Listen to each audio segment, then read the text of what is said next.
Discontinued. The E-Flite Carbon Z T-28 will never see another factory foam press. Hobbyists have expressed on repeat that the Carbon Z T-28 has been one of the best airplanes Horizon Hobby has ever come out with, yet none are seen in hobby shops. Was there a reason for this?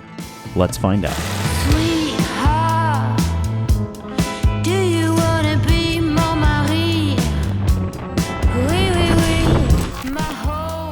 Horizon's website boasts Carbon Z foam construction, electric retracts, fully adjustable flaps, and a steerable nose wheel.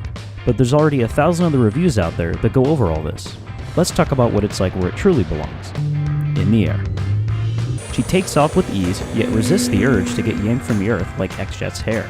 Starting with your elevator fully back on a grass strip, ease in the power until you reach the end of your imaginary green arc. You'll probably feel the plane yaw slightly left, but a touch of right rudder corrects this. As some air begins flowing over your wings, begin slowly reducing the back pressure. You'll want the nose wheel to slowly come up until the plane takes flight. Finding a balance between keeping the nose wheel light without yanking it into the sky takes a little practice, sure, but it should only take a few packs to get done. Now, that's the way you should be taking off if you'd like to keep the nose gear intact, but your average modeler usually isn't concerned with following the proper procedure for takeoff, and that's one of the things that makes this model great.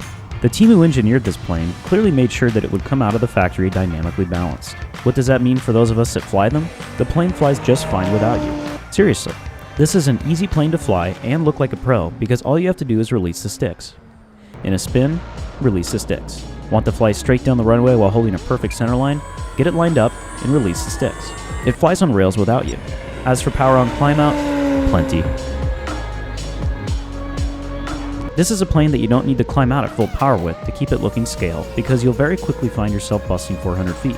Just don't forget to suck the gear up and retract those flaps after establishing a climb. Moving on to cruise. You can comfortably putt along at about 30 to 40% power with flaps up or 20 to 30 with flaps down. But we get it. Sometimes you just gotta go fast. Shoot fast, bro. Now that we've completed our after takeoff checklist, let's do some testing. First up, let's look at some of its better habits, and then we'll get into the not so better habits. Slow flight. You can't beat a foamy that has a low wing loading. It turns on a dime, doesn't bite you when you load up the wing, and mushes when you do stall. During this clip, Ben was giving the plane full up elevator and correcting with rudder. Even in a dirty configuration with flaps and gear down, power or no power, there's no signs of the plane trying to bite its pilot with any unexpected asymmetric stalls. You really can jam the sticks whatever direction you want with this plane and it'll forgive you. Another great quality to this plane is it flies straight as an arrow. Pilots with sloppy aerobatic routines find rhythm with those same maneuvers in this plane. It's a dialed-in airframe that doesn't require a dialed-in pilot. The roll rate is excellent, elevator throw is more than enough, and rudder is sufficient. Unfortunately though, this plane doesn't have enough power to hover. Speaking of, let's drop our gear and take a look at some of the Carbon Z T-28's less desirable characteristics. Really, there's only two flaws haunting this airframe: the landing gear and hinges. As I'm sure you've noticed by now, the left main landing gear has been stuck partially down for the majority of all these flights. This is a common problem. What's unfortunate though is that it's considered the lesser of two evils when it comes to gear problems with this plane. The electric retracts have been known to strip and fail completely. That's why we're going to convert this one into a backcountry tail dragger, but more on that later. The only other problem this airframe faces are its hinges. Straight from the factory, they'll be issue-free for some time. But the more stress and flights you put on the airframe, the more the hinges will decay. The flaps are held on with tape, and unfortunately, they are a point of failure, as you can see. The other time this happened, it was off camera, but we've owned 5 or 6 of these planes between the two of us at Tail Heavy, and it unfortunately is a regular occurrence. If you do plan on picking one up secondhand, or already own one, be sure to grab some of these, just in case. Now it's time to get set up for landing. We usually prefer to land with full flaps, because it's awesome to see her putt by on the backside of the power curve, but if you prefer to come in with a little more speed, we understand.